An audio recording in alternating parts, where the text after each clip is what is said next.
May jacuzzi din sa kabila. Sa loob, mayroon din. May pangbata. Dito siguro, pang matanda. Doon, mababaw lang doon. Makikita po natin yung likuran, di ba?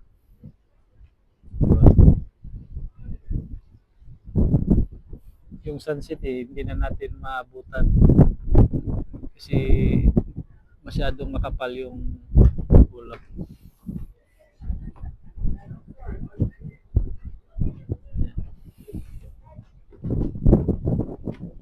Hello.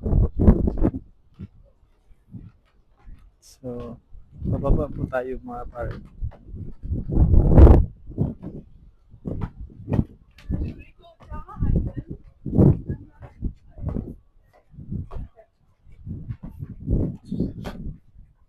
So, bumaba na tayo. Dito sa likuran ko, dito tayo kakain. Ito yung restaurant. Ito yung dito tayo kakain ng breakfast, lunch, at dinner. So, pero ngayon, hindi tayo kakain dyan. Doon tayo sa dining.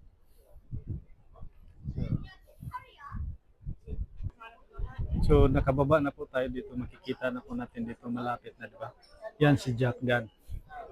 So, marami palang nagiinom dito. May bar sa baba eh. So, dito po tayo sa likod.